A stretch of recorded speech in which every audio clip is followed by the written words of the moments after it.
آج انشاءاللہ ہم آیت 52 سے کریں گے۔ اعوذ باللہ من الشیطان الرجیم، بسم اللہ الرحمن الرحیم۔ کدأب آل فرعون، دأب جو ہے یہ دال الف اور بے، اس کا مطلب ہوتا ہے کسی کام کو لگاتار کرتے رہنا، کسی رستے پہ مسلسل چلتے رہنا۔ تو عادت کے لیے لفظ استعمال ہوتا ہے، طریقے کے لیے، دستور کے لیے۔ تو یہاں جب ترجمہ کریں گے تو ہم کہیں گے کا مطلب ہو گیا کی طرح۔ جب کاف اسم کے شروع میں آتا ہے تو اس کا مراد ہوتی ہے کی مانند۔ کدأبی، طریقے کی مانند، اس معاملے کی طرح، آل فرعون، جو آل فرعون کا تھا۔ مطلب یہ کہ یہ لوگ جو کافر ہیں، جو نہیں مانتے، ان کا معاملہ ویسا ہی ہے جیسے آل فرعون کا ہے، والذین من قبلہم، اور جو ان سے پہلے تھے۔ اور یہ جو آل کا لفظ ہے، اس لفظ کو دیکھ کر ہی سمجھ لگ جاتی ہے کہ آل فرعون سے مراد فرعون کے ماننے والے شامل ہیں، قوم فرعون اس میں شامل ہے۔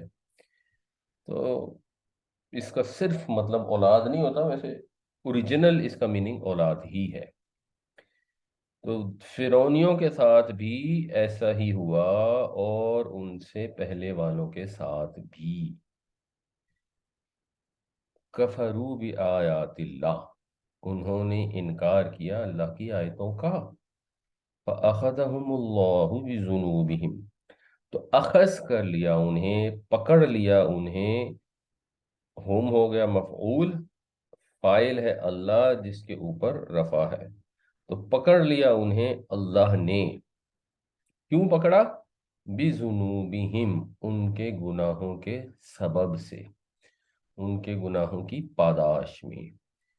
تو یہاں مثال دی جا رہی ہے قریش مکہ کو کہ یہ جو ابھی غزوہ بدر کا واقعہ ہوا ہے، یہ ویسا ہی واقعہ ہے جیسے فرعونیوں کے ساتھ ہوتا تھا، کہ وہ اللہ کی آیتوں کا انکار کرتے تھے، اور ان سے پہلے والے لوگ بھی۔ یعنی اصل چیز یہ ہے کہ یہ اللہ تعالیٰ کی سنت ہے، اللہ تعالیٰ کا طریقہ ہے۔ اگر اللہ کی آیتوں کا انکار کیا جائے گا، ان کو جھٹلایا جائے گا، اور انکار ضروری نہیں ہوتا زبان سے ہی ہو، عملاً بھی ہوتا ہے۔ کہتے تو یہودی بھی یہی تھے کہ ہم ایک اللہ کے آخرت کے ماننے والے ہیں۔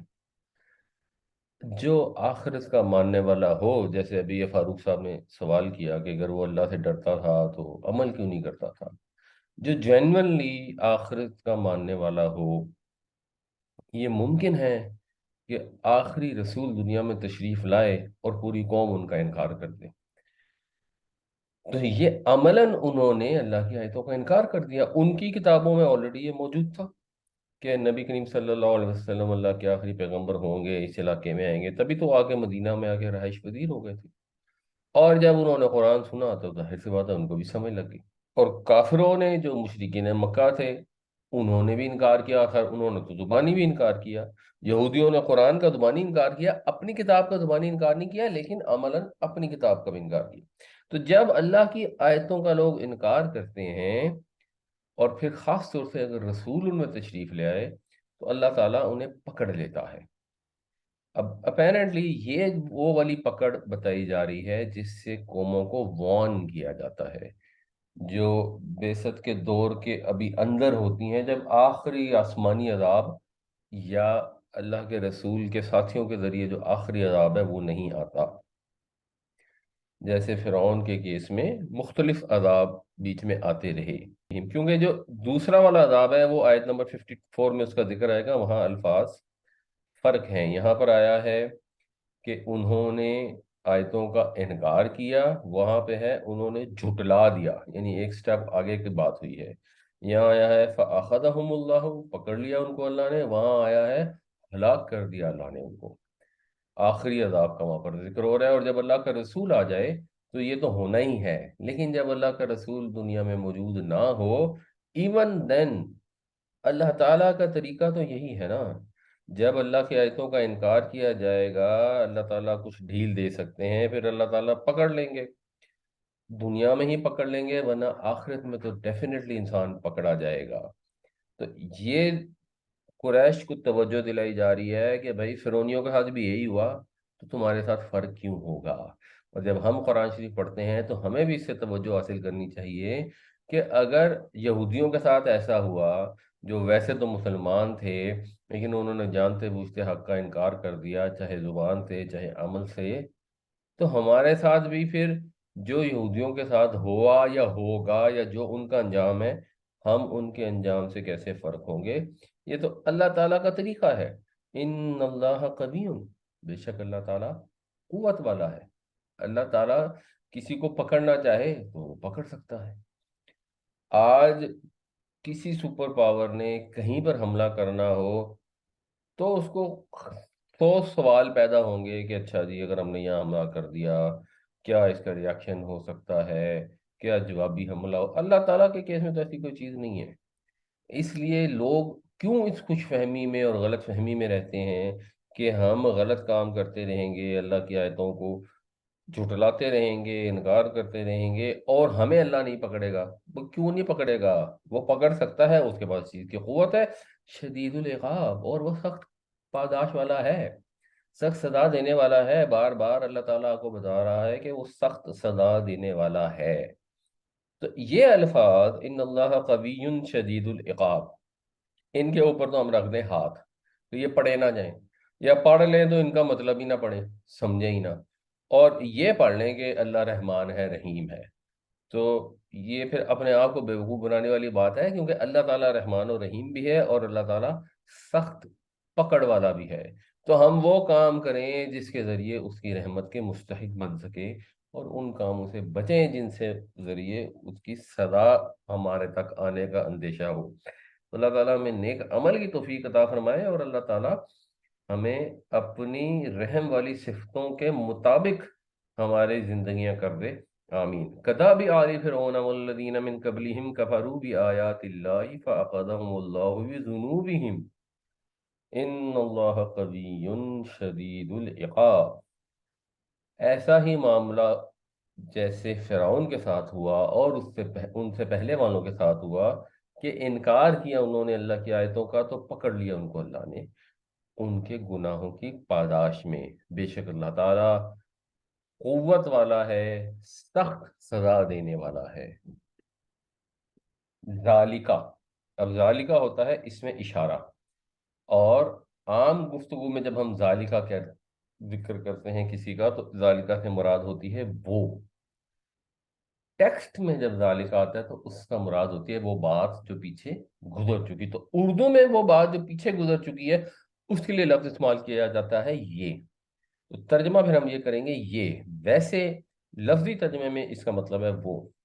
ذالکہ یہ اس لیے، بِأَنَّ اللہ، بے اس وجہ سے، اس سبب سے، یہ اس سبب سے ہوا کہ اللہ تعالی لم یکو، لم یکو جو ہے بنیادی طور پر کانا ہو گیا، وہ تھا وہ ہوتا ہے، اسی طرح یکونا وہ ہوتا ہے، تو یکونا سے پہلے جب لم لگے گا تو کیا ہوگا؟ یہ واو تو خیر ختم ہی ہو جائے گی، نون پر جزم آ جائے گی، تو اب یہ بن جائے گا لم یکن، اور یہی لم یکن بعض اوقات یہ نون بھی نہیں پڑی جاتی اور یہ لم یکو ہو جاتا ہے۔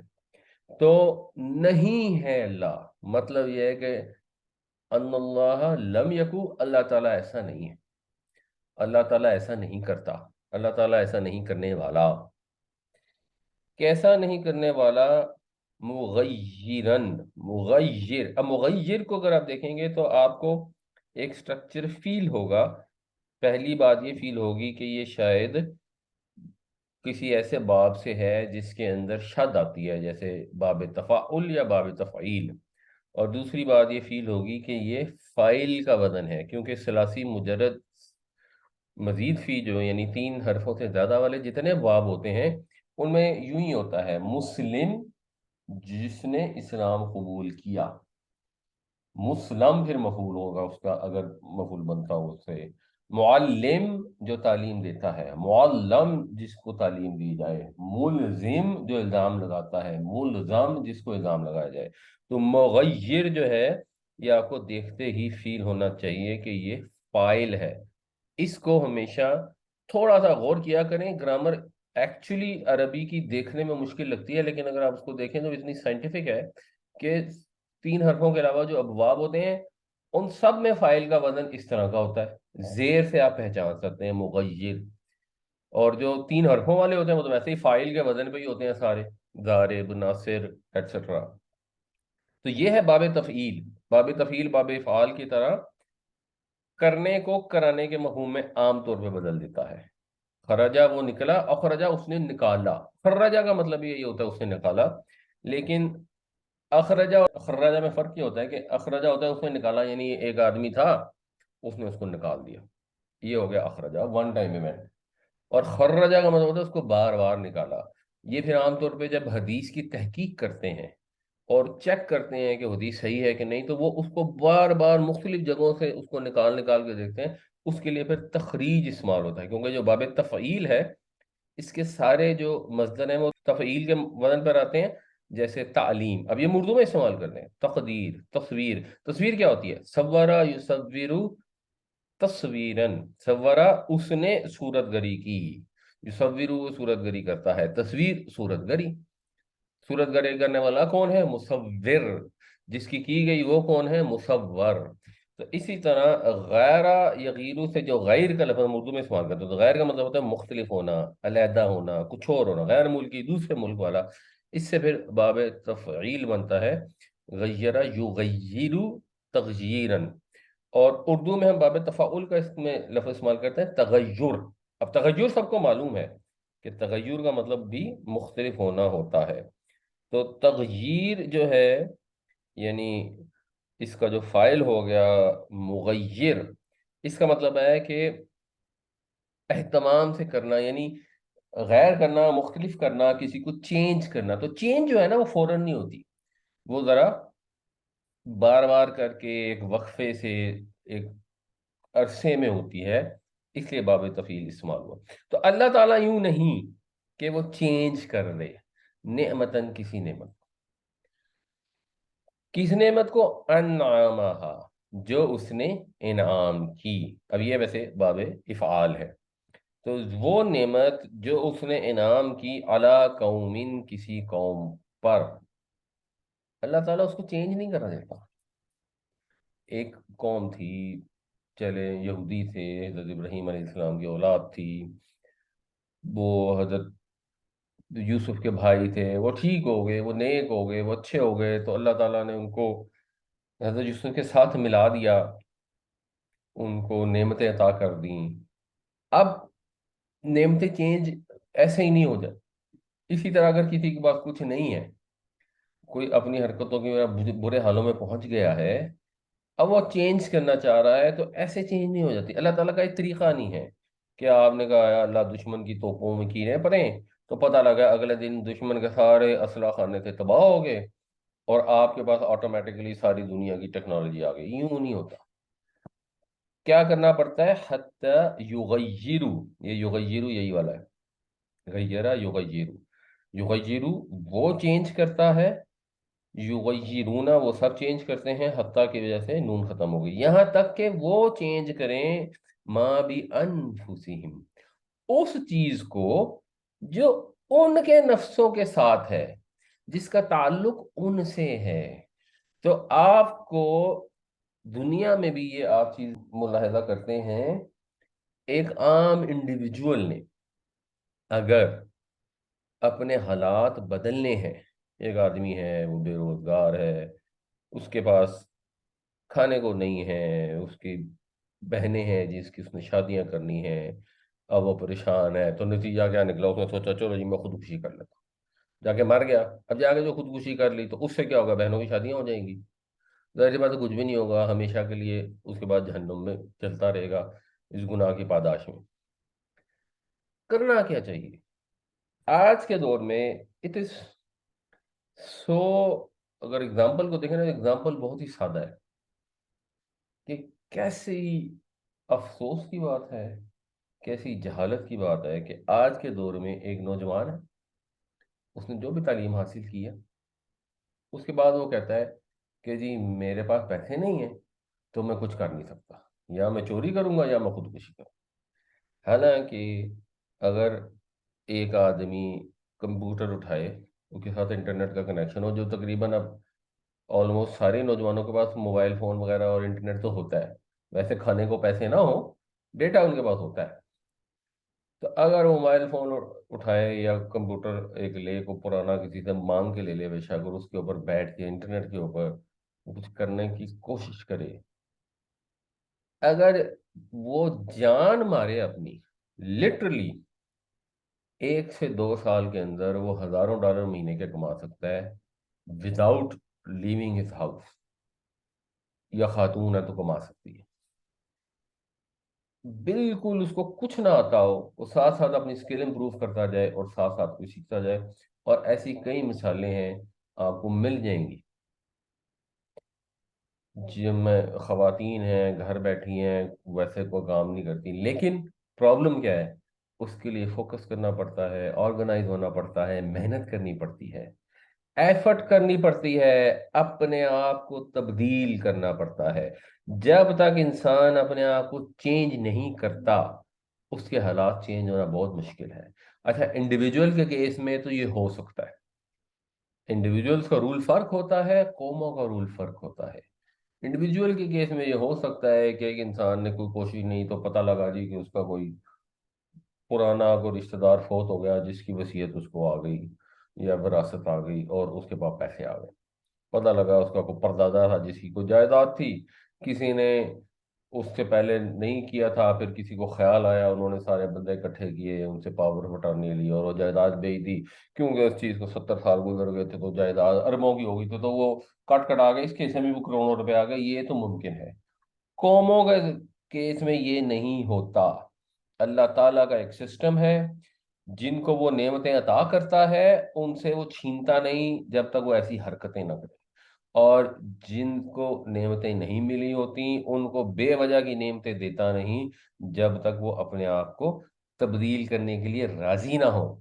نبی کریم صلی اللہ علیہ وسلم تشریف لائے، مسلمان جو پہلے مشرک تھے ان کی میجورٹی نے اپنے آپ کو تبدیل کیا، اور تبدیل کرنے کے بعد انہوں نے بہت زیادہ ایفرٹ دنیاوی لحاظ سے بھی کی، تو اللہ تعالیٰ نے کیسا ان کو عروج بخشا۔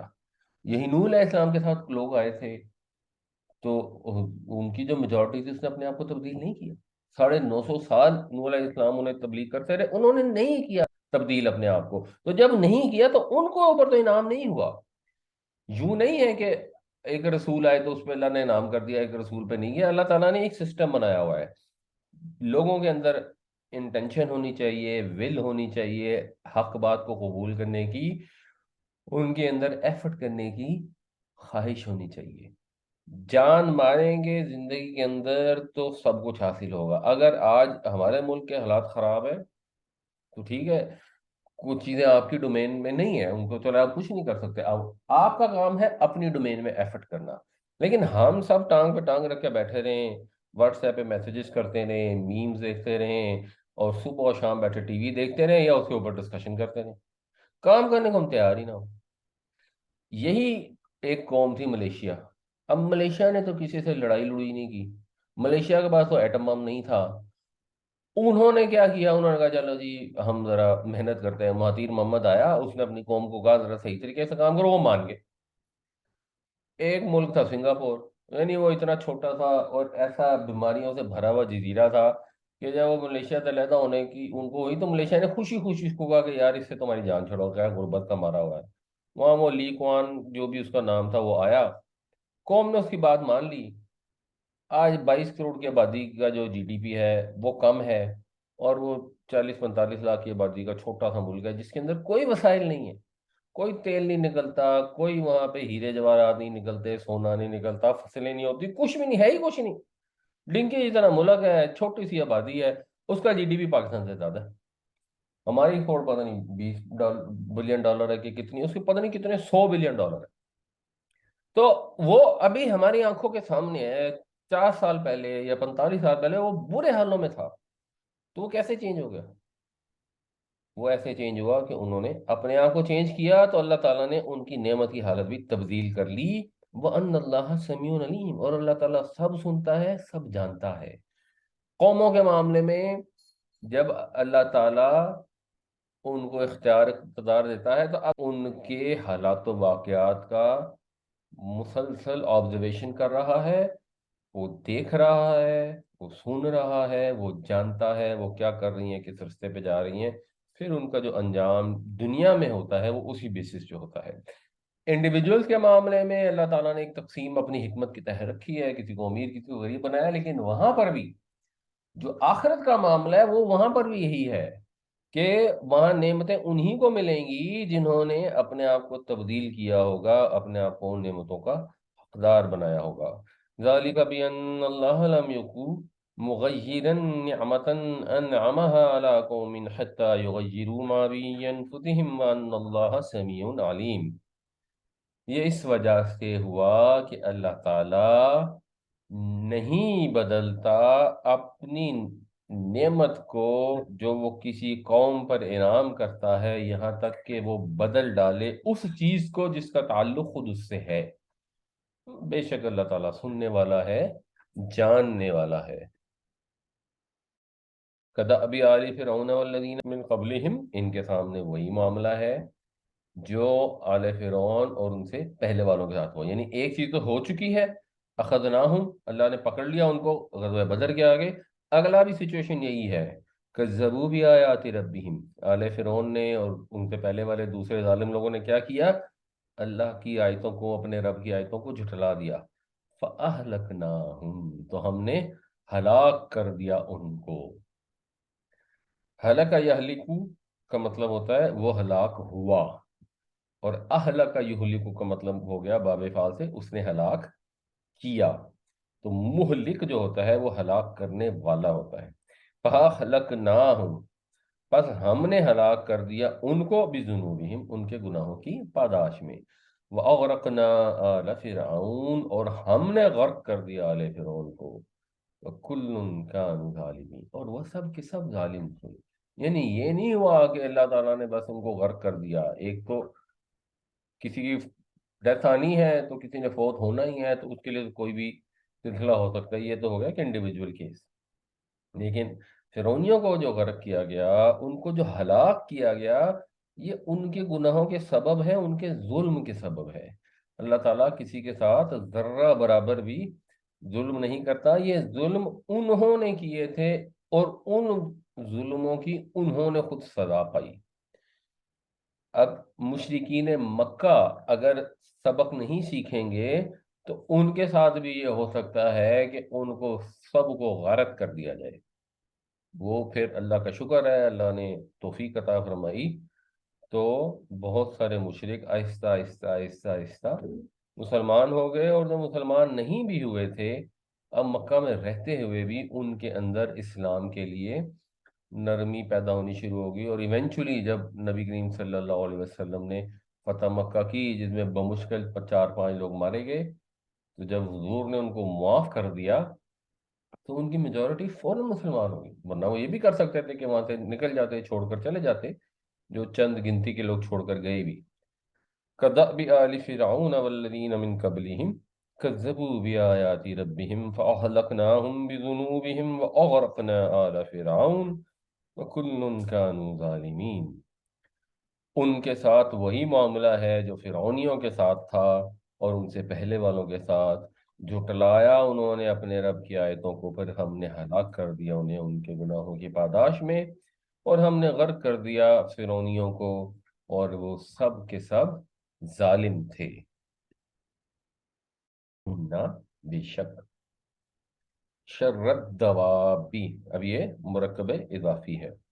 الدواب، دابا، یہ دابن کی جمع ہے، دابن جو زمین پر رینگتا ہے، زمین پر چلتا ہے، دال بے سے نا دبیب کا لفظ بھی قرآن شریف میں استعمال ہوتا ہے، تو دبا یا دبو کا مطلب ہوتا ہے زمین پر رینگنا، اس سے فائل ہو جائے گا دابیبن، بیسک فائل بنے گا، اور دابیبن کو جب آپ فلو میں پڑھیں گے تو یہ بے اور بے جڑ جائے گی تو یہ ہو جائے گا دابن.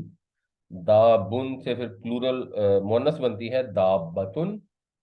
یہ مونس بھی ہوتی ہے اور شاید اس کی پلورل کے طور پہ بھی دابتن استعمال ہوتا ہے. تو دابا کا مطلب ہوتا ہے چوپایا زمین میں چلنے والے جانور. دواب بھی اسی طرح زمین میں چلنے والے جانور، یعنی جتنے بھی جانور ہیں انسانوں کے سوا ان کو دواب کہیں گے. ان شرت دوابی، جانوروں میں سب سے بدتر. ایک ہم کسی کو مثال دیتے ہیں نا کہ تم تو جانوروں کی طرح ہو، تو یہ ہم اس کو کہنے کہ یار تم کتنے گھٹیا انسان ہو، تم تو جانور ہو. ایک آدمی ہے، اس نے کسی ملازم کو، چھوٹے بچے کو تھپڑ مار دیا کہ یار تم تو جانور ہو، تم تو وحشی ہو. یہاں کہا جا رہا ہے جانوروں میں سے بدترین عند اللہ، اللہ کے نزدیک کون ہے؟ الذین کفروا، وہ لوگ جنہوں نے کفر کیا، جنہوں نے جان بوجھ کر حق کا انکار کر دیا. وہ جانوروں میں بھی بدترین ہے. وہ انسان تو ہے ہی نہیں، وہ جانور ہیں اور جانوروں میں سے بدترین ہے. ان سے بہتر ہے گدھا، ان سے بہتر ہے بھیڑیا. وہ بہتر ہے ان سے، ان لوگوں کے مقابلے میں جو جانتے بوجھتے حق کا انکار کرتے ہیں. جن کو سمجھ آ رہی ہے یہ بات درست ہے، یہ میرے نبی پاک صلی اللہ علیہ وسلم کا حکم ہے. میرے نبی پاک صلی اللہ علیہ وسلم نے زندگی میں کسی کو گالی نہیں دی. اب ایک آدمی کے جی کہ وہ صبح و شام گالیاں بکتا ہے، یا بلکہ ایسے ایسے لوگ ہیں جو ممبر پہ کھڑے ہو کے گالیاں دیتے ہیں اور کہتے ہیں کہ جی یہ گالی دینا جو ہے نا یہ بڑا نیکی کا کام ہے، کیونکہ ہم فلاں گستاخ کو گالی دے رہے ہیں، فلانے کو دے رہے ہیں، کافر کو دے رہے ہیں، مشرک کو دے رہے ہیں. تو ان کو پتہ نہیں ہے کہ ہمارے نبی کریم صلی اللہ علیہ وسلم کی سیرت کیا ہے. ان کو پتہ نہیں ہے کہ اللہ کے نبی کو اللہ تعالیٰ نے مقام اخلاق کی اعلیٰ ترین مثال بنا کر بھیجا اور لوگوں کی تربیت کے لیے بھیجا. آپ اس لیے آئے کہ لوگوں کے اخلاق کو بہتر کریں. اور ایک عام آدمی ہے، اس کا تقیہ کلام ہے اور وہ کہتا ہے میری نیت نہیں ہے، یہ تو بس عادت ہے. اب یہ کیا ہے؟ یہ عملاً انکار ہے اپنے نبی کے حکم کا، اتباع کا، اطاعت کا. اللہ کے نبی صلی اللہ علیہ وسلم نے فرمایا مومن گالی نہیں دیتا. اینڈ آف دا اسٹوری، بات ختم. اللہ تعالیٰ نے قرآن شریف میں حکم دیا قولوا للناس حسنا، لوگوں سے خوبصورت طریقے سے بات کرو. ایسے بات کرو کہ دیکھنے والے کہیں کہ کیا خوبصورت عمل ہے. اور اس آدمی کو تمیز ہی نہیں ہے، سینس ہی نہیں ہے. میں آپ کو چھوٹی اگزامپل دے رہا ہوں، یہ چھوٹی چھوٹی اگزامپل ہیں. اللہ تعالیٰ نے قرآن شریف میں کلیئرلی بتا دیا کہ غیبت کرنا جو ہے مردہ بھائی کا گوشت کھانے کے برابر ہے. بڑے پڑھے لکھے لوگ جنہوں نے قرآن صبح شام پڑھتے ہیں، عمرے کرتے ہیں، حجیں کرتے ہیں، ترجمے سے بھی قرآن پڑھتے ہیں، جب موقع ملتا ہے بیٹھتے ہیں اور وہ چسکے لے لے کے لوگوں کی عزتیں کرتے ہیں. تو یہ کیا ہے؟ اچھا پھر ان سے کہیں کہ یار یہ غیبت ہے نہ کرو، پھٹ جواب ہوتا ہے نہیں نہیں نہیں نہیں، ہم غیبت تو نہیں کر رہے، ہم تو ویسے ہی بات کر رہے ہیں. تو ویسے ہی بات کیوں کر رہے ہیں اگر غیبت نہیں کر رہے؟ دین واٹ از دا پرپز؟ بعض اوقات یہ ہوتا ہے کہ کسی معاملے میں کوئی پرپز ہوتا ہے. آپ سے ایک آدمی پوچھنے آیا کہ جی وہ فلاں بندے کا ہمارے یہاں رشتہ ہے، آپ نے کہا نہیں خبردار ادھر رشتہ نہ کرنا، اور لڑکا تو شراب پیتا ہے. ٹھیک ہے، یہ پرپز ہے تو یہ غیبت نہیں ہے. لیکن آپ نے یہ بات بتا دی، اس کے بعد آپ نے اس کی پوری داستان سنانی شروع کر دی کہ پچھلے سال اس نے یہ کیا، اس سے پچھلے سال یہ کیا، اس سے پچھلے سال یہ کیا. اب پرپز کیا ہے؟ چسکے، انجوائمنٹ، جس گپ شپ. تو جس گپ شپ کے لیے جو کام کیا ہے تو غیبت ہوتی ہے. تو اپنے اعمال کا معائنہ کرنے کی ضرورت ہے. یہ قرآن شریف کی آیتیں ہمارے لیے اساطیر الاولین نہیں ہے کہ ایک دفعہ ایک یہودی ہوتے تھے، ایک دفعہ ایک کافر ہوتے تھے، پھر ایسا ہوا، پھر ایسا ہوا، پھر ایسا ہوا، اور ہم سن کے کہ اچھا جی بڑا مزہ آیا. یہ ہماری عبرت کے لیے، ہماری نصیحت کے لیے یہ کیا ہے؟ یہ ذکر ہے، یاد دہانی ہے کہ ہر آیت کو ہم دیکھیں اور ہمیں یاد آئے کہ اچھا ہم نے اپنے رب سے جا کر ملاقات کرنی ہے. تو جب رب سے ملاقات کرنی ہے تو رب کے سامنے تو سارا کچھ پیش ہو رہا ہوگا. تو آج ہم نے دیکھنا ہے کہ ہم جو بھی عمل کرتے ہیں ہمارا رب جب اس عمل کو دیکھتا ہے تو کیا یہ فرماتا ہے کہ میرے بندے نے خوبصورت عمل کیا، یا یہ فرماتا ہے کہ میرے بندے نے بدصورت عمل کیا. تو اپنے اعمال کو خوبصورت کریں، اپنے رب کی ہر بات ماننے کی کوشش کریں، کمی کوتاہی ہے اس کے لیے استغفار کریں. مگر وہ لوگ جو جانتے بوجھتے حق کا انکار کرتے ہیں، یعنی چلو کسی سے ایک اسپر آف دا مومنٹ میں جذبات پر قابو نہیں رہا، کوئی غلط کام ہو گیا، کسی کو شراب کی عادت تھی، اس نے پی لی، پھر توبہ کر لی، پھر کچھ وقت کے بعد نہیں رکا گیا، پی لی، پھر توبہ کر لی، یہ تو ہے فرض ہی. لیکن جو ہو جائے پکے، اور اس کے بعد عملاً اور پھر زبانی بھی کہ نہیں نہیں یہ تو وہ شراب ہی نہیں ہے، یہ سود تو وہ سود ہی نہیں ہے جو زمانے کا سود تھا، اور پتہ ہو اندر سے، تو جانتے بوجھتے جو حق کا انکار کر دیں، وہ جانوروں میں بدترین ہے. یہی انسان جب صحیح عمل کرتا ہے تو یہ فرشتوں کے سجدے کے قابل ہو جاتا ہے، یہ اشرف المخلوقات ہے. یہی انسان جب غلط عمل کرتا ہے تو یہ شر الدواب ہے. اس لیے کہ جانور تو یہ کام نہیں کرتے. جانور تو اپنی فطرت سے ہٹ کر، انسان کو اللہ کی فطرت پہ پیدا کیا، جانوروں کی اپنی ایک فطرت ہے. تو جانور اپنی فطرت سے ہٹ کے تو کام نہیں کرتے، جب انسان اپنی فطرت سے ہٹ جاتا ہے تو ان سے بھی بدترین ہو جاتا ہے. یہاں اپیرنٹلی جو بات ہو رہی ہے، وہ بات ہو رہی ہے یہودیوں کی. وہ اگلی آیتوں سے کلیئر ہوگا. فہم لا یؤمنون، پس وہ ایمان نہیں لاتے. یعنی وہ لوگ جنہوں نے کفر کیا ہے، اللہ کے آیتوں کا جان کر انکار کیا ہے، اور اب وہ ایمان لانے کو تیار نہیں ہے، وہ لا ہی نہیں رہے ایمان.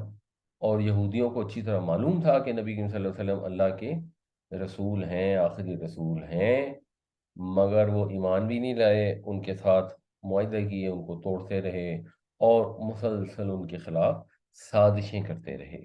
ان شر الدواب عند اللہ الذین کفروا فہم لا یؤمنون، بے شک جانوروں میں بدترین اللہ کے نزدیک وہ لوگ ہیں جنہوں نے کفر کیا اور وہ ایمان نہیں لاتے.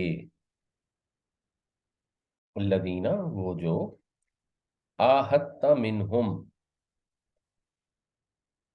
آہدت جو ہے یعنی آہدہ تو ہو گیا نا، اس نے عہد کیا. آہدہ جو ہے اب یہ دو پارٹیوں کے درمیان ہے، جس سے اردو میں ہم اس کا مصدر استعمال کرتے ہیں معاہدہ.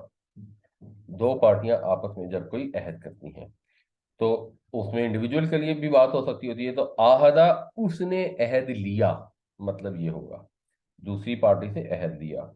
آہدتا، تو نے عہد لیا. اور یہ آہدتا میں جو غور کرنے والی چیز ہے، جیسے ضربہ ہوتا ہے نا، اس نے مارا، تو اس سے پھر بنتا ہے ضربتا.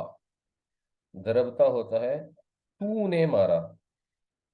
یہاں پر بھی وہی چیز ہے، لیکن اگر آپ غور کریں گے تو یہاں پر جزم نہیں ڈالی گئی، اس کی بجائے تے کے اوپر شد ڈال دی گئی. حالانکہ بیسیکلی یہ لفظ تو یہی تھا، یعنی آہدہ، اس نے عہد لیا، ہونا تو یوں ہونا چاہیے تھا آہدتا. اب آہدتا میں پرابلم یہ ہے کہ جو دال اور تے ہے، اس کو کہتے ہیں قریب المخرج. یہ جب گلے سے آواز نکلتی ہے تو ایک ہی قریب قریب سے آواز نکلتی ہے، تو پھر ان کی آواز ایک دوسرے میں مدغم ہو جاتی ہے. جب آپ فلو میں پڑھنے کی کوشش کرتے ہیں تو پھر آپ کے لیے یہ ممکن نہیں رہتا کہ آپ اس کو علیحدہ سے پڑھیں. تو پھر یہ دونوں جو ہیں یہ تے بن جاتے ہیں. آپ آہتہ پڑھ لیتے ہیں بجائے آہدتا پڑھنے کے. تو آہدتا منہم، تم نے عہد لیا ان سے، ثم، پھر، ینقضون، نقضہ جو ہے اس کا مطلب ہوتا ہے توڑ دینا. اس سے اردو میں ایک لفظ ہے جو ہم غلط پڑھتے ہیں، وہ لفظ ایکچولی ہے نقض امن. امن کو توڑ دینا، ہم اسے نقص امن پڑھتے ہیں. نقص امن کا مطلب ہوتا ہے امن کو کم کرنا. پھر وہ توڑ دیتے ہیں عہدہم، اپنے عہد کو، فی کل مرہ، ہر دفعہ، ہر مرتبہ، وہم لا یتقون، اور وہ نہیں ڈرتے. یعنی معاہدے کیے نبی کریم صلی اللہ علیہ وسلم، جب مدینہ تشریف لائے تو آتے ہی آپ نے یہودیوں کے ہاں معاہدے کر لی. ان معاہدوں میں یہ شامل تھا کہ کوئی حملہ کرے گا تو ہم مل کر اس کا مقابلہ کریں گے. ان معاہدوں میں یہ شامل تھا کہ ہم کوئی ایک دوسرے کے خلاف ایسی کارروائی نہیں کریں گے جس سے اس کو نقصان پہنچ سکے. لیکن ایکچولی کیا کرتے تھے، وہ جب موقع آتا تھا مسلمانوں کو نقصان پہنچانے سے باز نہیں آتے تھے. غزوہ بدر میں جب قریش کو شکست ہوئی تو یہودیوں کے یہاں بھی سوگ شروع ہو گیا، ماتم ہونا شروع ہو گیا کہ یہ کیا ہو گیا. اور ہر مرتبہ یہی کرتے تھے. یعنی جب بھی وہ واقعہ پیش آتا جس کی خاطر معاہدہ کیا گیا تھا کہ ایسی صورت میں ایک دوسرے کی مدد کریں گے، اس میں یہ معاہدے کا احترام نہ کرتے اور ڈرتے بھی نہیں تھے. یعنی اس چیز سے نہیں ڈرتے تھے کہ اگر ہم یہ نہیں کریں گے تو ہمارے ساتھ کیا ہوگا، دنیاوی لحاظ سے کیا ہوگا، اور اگر وعدہ کیا ہے تو اللہ کے ہاں بھی تو اس کی پرسش ہونی ہے نا، تو پھر قیامت والے دن کیا ہوگا۔ تو یہ کیونکہ ڈرتے نہیں تھے اس لیے بار بار یہ کرتے چلے آئے۔ تو اب ان کے متعلق تھوڑی توجہ دلائی جا رہی ہے کہ اب مشرکین مکہ کو تو شکست دے لی ہے، ان کیا کرنا ہے۔ الذين عاهدت منهم ثم ينقضون عهدهم في كل مرة وهم لا يتقون، وہ لوگ جن سے تم نے عہد لیا پھر وہ توڑ دیتے ہیں اپنا عہد ہر بار اور وہ ڈرتے نہیں۔ فَإِمَّا پس اما اگر تم تسکفنہم، یہ تم اوبری تے میں ہے، یعنی سقیفہ یسقفو کا مطلب ہوتا ہے کسی کو پا لینا، تو تسکفو تم پالو، تسکفنا پھر اس میں ایمفیسس شامل ہو جاتا ہے، کسی طرح وہ اپنے یعنی ایمفیسس لینا ہے کہ اگر تم پا ہی جاؤ انہیں۔ بیسیکلی پانے کے لیے مختلف الفاظ استعمال ہوتے ہیں جو آپ نے شاید غور کیے ہوں گے۔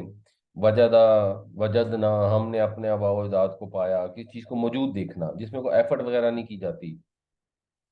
ادرکا کا بھی لفظ استعمال ہوتا ہے کسی کو ایفرٹ سے جا کے پکڑ لینا۔ پھر الفینہ بھی ہوتا ہے کسی چیز کو اتفاقاً پا لینا۔ تو آباء و اجداد کو بھی الفینہ ما الفینہ یعنی وہ بھی ایسا ہی ہوتا ہے جس میں انسان نے کچھ نہیں کیا ہوتا، اتفاقاً ہی بس وہ چیز اس کو مل جاتی ہے۔ بٹ لیکن ثقیفنا جو ہے یہ فرق ہے، ثقیفہ مہارت سے کسی کو پانا۔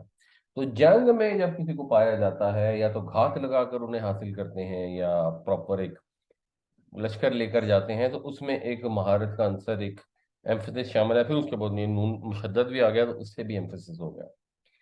تو کہاں پانا ہے؟ فی الحربی، پس اگر تم انہیں پا جاؤ کسی جنگ میں، فشرد بہم، یہ شین رے اور دال ہے، اس کا مطلب ہوتا ہے عبرت بنانا، بیسیکلی یوں سمجھ لیں، کسی کو ڈرانا، کسی کو بھگانا، یہ بھی اس میں شامل ہے، یعنی یہ باب تفیر ہے۔ ویسے تو یہ شردہ یشرجدو کا مطلب ہوتا ہے بھاگ جانا، تو شردہ یشردو کا مطلب ہو جائے گا کسی کو بھگا دینا،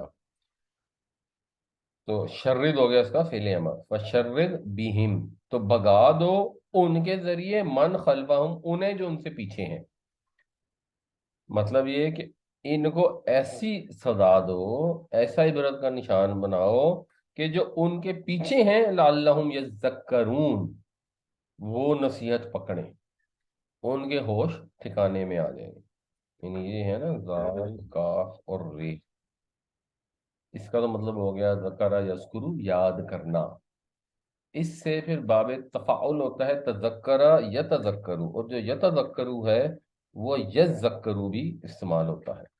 تو وہ یذکرو کیونکہ تے اور زال جو ہے وہ بھی مدغام ہو جاتی ہیں، تو یہ یتذکرو، یتذکرو اس نے نصیحت حاصل کی، یا یذکرو اس نے نصیحت حاصل کی، یذکرونا وہ سب نصیحت حاصل کرتے ہیں۔ پھر اگر تم پاؤ انہیں کسی جنگ میں تو ایسی مار مارو کہ جو ان کے پیچھے والے ہیں ان کو بھی نصیحت حاصل ہو جائے۔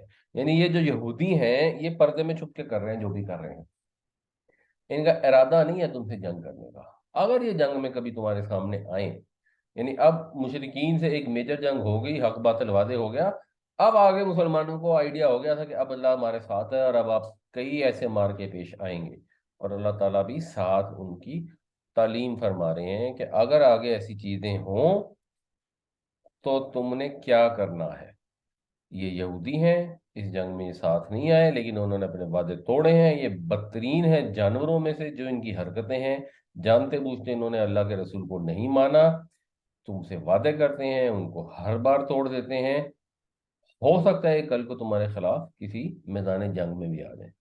اگر یہ میدان جنگ میں آ جائے تو ان سے گھبرانے کی ضرورت نہیں ہے، ان کو ایسی تم نے مار مارنی ہے کہ وہ ایک آدھ گروہ ان کا آ جائے گا، جو آ جائے گا اس کو ایسا مارنا ہے کہ جو پیچھے بیٹھے ہوئے ہیں ان کے لیے بھی نصیحت ہو جائے ہمیشہ کے لیے۔ وَإِمَّا تَثْقَفَنَّهُمْ فِي الْحَرْبِ فَشَرِّدْ بِهِمْ مَنْ خَلْفَهُمْ لَعَلَّهُمْ يَذَّكَّرُونَ، پھر اگر تم پاؤ انہیں جنگ میں تو انہیں ایسی مار مارو کہ جو ان کے پیچھے ہیں ان کے بھی ہوش ٹھکانے آ جائیں، ان کو بھی ڈرا دو، انہیں بھی بھگا دو۔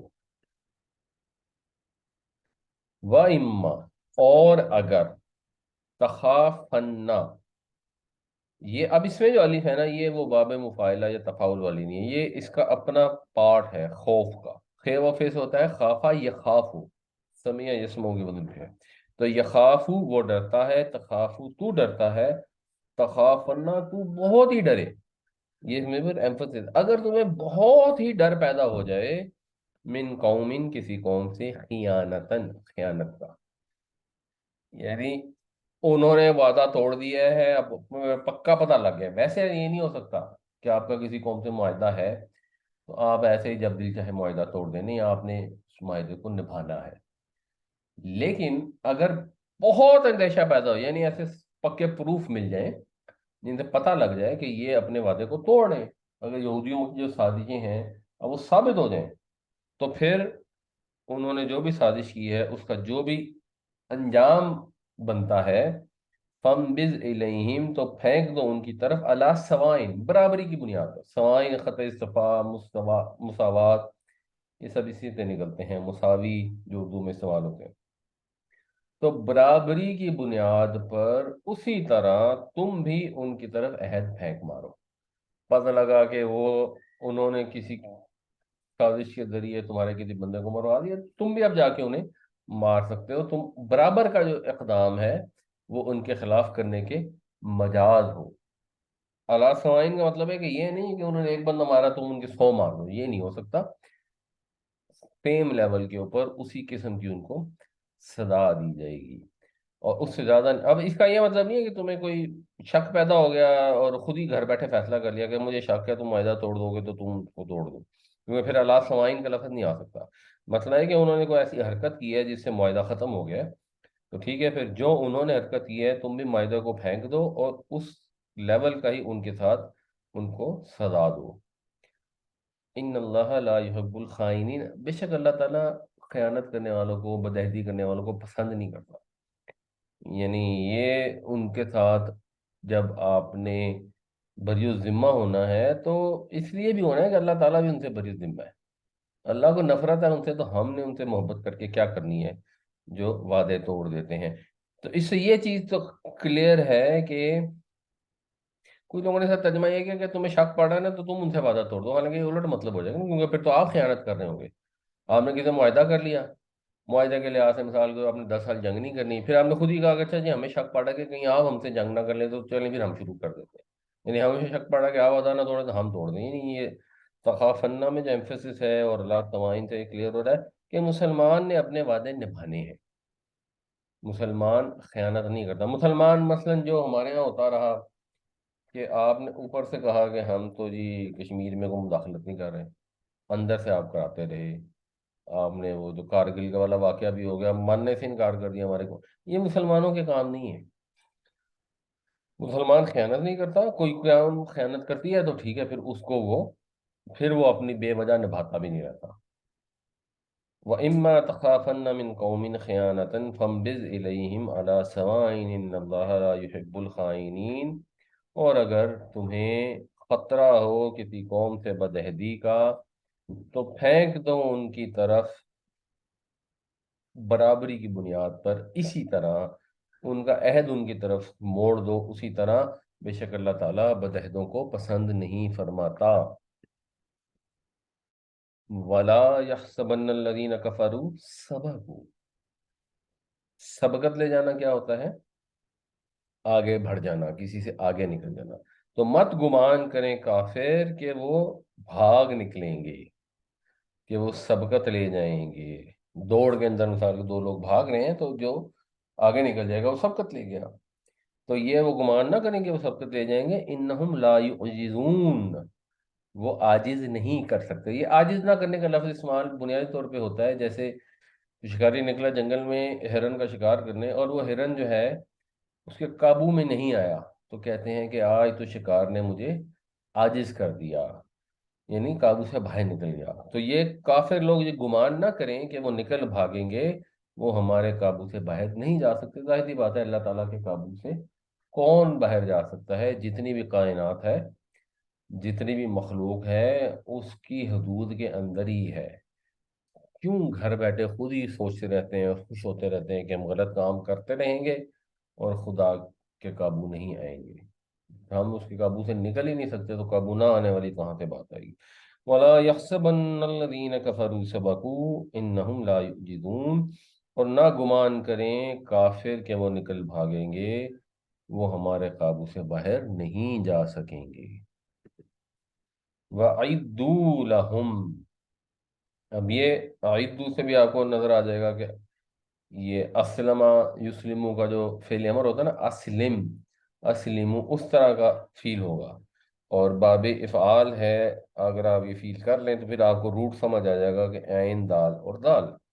عدد کا مطلب ہوتا ہے شمار کرنا، ادا یا ادو، شمار کرنا. اور جب ہم کہیں سفر کے لیے تیاری کرتے ہیں تو چیزوں کو گن گن کر تیار کرتے ہیں. اچھا اتنی شرٹیں، اتنی پینٹیں، یہ سامان، یہ میرا ٹوتھ برش، یہ میری فلاں چیز. تو اس کے لیے تیاری کرنے کے لیے پھر باب فعال استعمال ہوتا ہے اعدہ یعدو. تو اعدو ہو گیا اس کا فعل امر، اور تیاری کرو لہم ان کے لیے، مستطعتم جو استطاعت ہے تم میں. ماں کے تین مطلب ہوتے ہیں، نہیں، کیا اور جو. یہاں پر یہ جو ہے، اب یہ کانٹیکٹ سے ظاہر مطلب پتہ لگتا ہے. تو جو کچھ تمہاری استطاعت ہو، من قوت، قوت سے. قوت عددی قوت کے لیے بھی آتا ہے، یعنی قوت اللہ کی قوت بھی ہوگی. وہ تو قوی عزیز ہے اللہ تعالیٰ، جو پیچھے قوی کا لفظ آیا وہ تو اپنی جگہ ہے. اور ویسے قوت کا لفظ مین پاور کے لیے بھی آتا ہے. تو اپنی فوج تیار کرو، اپنے لوگ ہائر کرو، جنگ کے لیے بندوں کو ہائر کرو، انہیں ٹرین کرو جتنی تمہاری یعنی یہ غزوہ بدر ہوا. اب یہ نہیں ہے کہ جی اللہ تعالیٰ کی طرف سے یوم الفرقان آ گیا اور آپ زندگی سکون میں نہیں. اب اپنی ایفرٹ کرو. یہاں پر تمہاری تعداد بھی کم تھی، ٹھیک ہے، کم تعداد پہ اللہ تعالیٰ نے فتح عطا فرمائی. اس کا کیا مطلب ہے کہ تعداد اور کم کر دو؟ نہیں، تعداد کو بڑھاؤ، جتنی استطاعت ہے اتنی تیاری کرو. یہی اللہ کا رول ہے. آپ کے بس میں جو ہے وہ آپ کر دیں، پھر اللہ پر چھوڑیں. آپ کے بس میں جو ہے وہ کریں ہی نہ، ٹانگ پہ ٹانگ رکھ کے بیٹھے رہیں، صبح شام ٹی وی پروگرام دیکھتے رہیں اور سارا کچھ اللہ پر چھوڑ دیں. یہ اللہ تعالیٰ نے طریقہ کہیں پہ بھی نہیں بتایا. تو قوت میں جو تم کر سکتے ہو، مین پاور میں جو کچھ کر سکتے ہو، اس کو بہم پہنچاؤ جتنی تمہاری استطاعت ہے، تیار کرو. وَمِن رِبَاطِ الْخَيْلِ.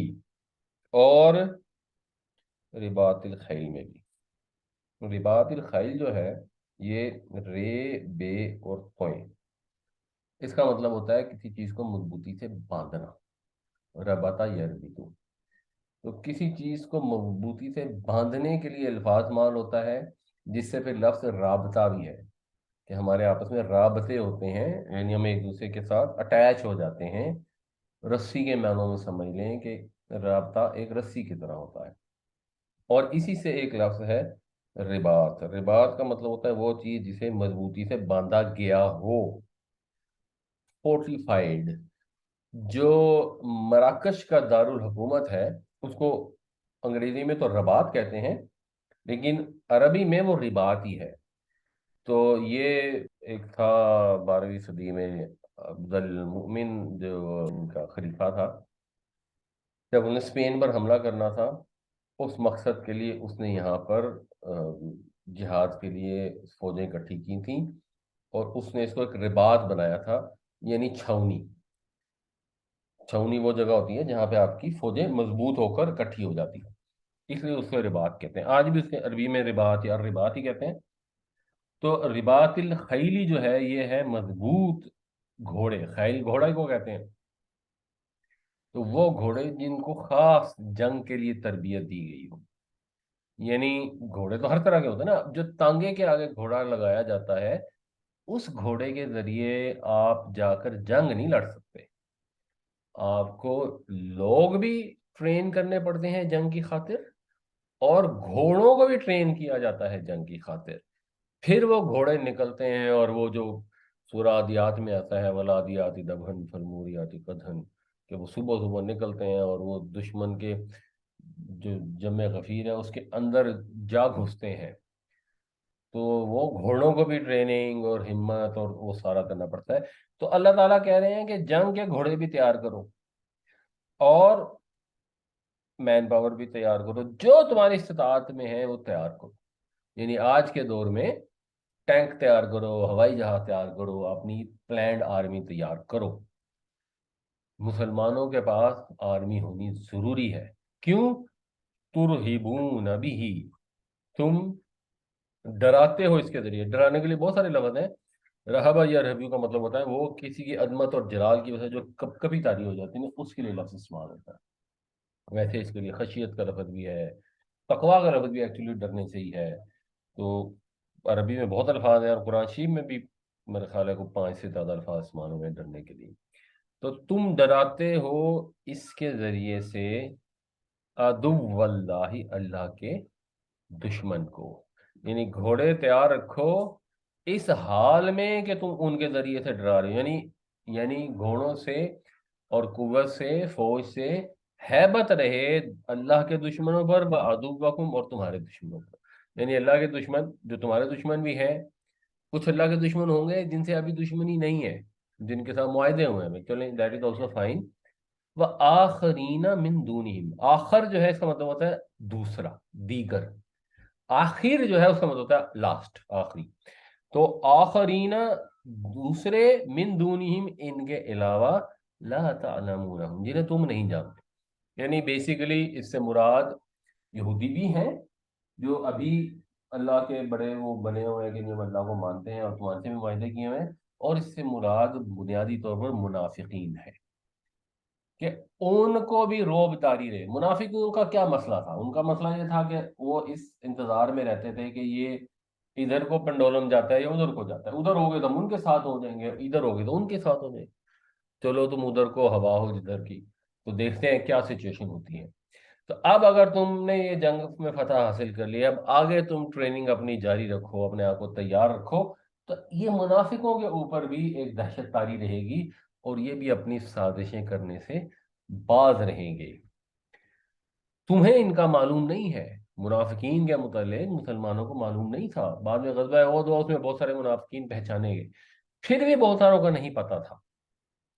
یہ ایک علیحدہ پرابلم ہے ہمارے یہاں. ایک جو صحابی کی ڈیفینیشن ہے وہ ڈیفینیشن بڑی کمپلیکیٹڈ ہے یا اوور سمپلیفائڈ ہے، جس کے اندر منافقین بھی صحابی کی ڈیفینیشن میں آ جاتے ہیں، پھر اس سے اور نئے مسئلے پیدا ہوتے ہیں.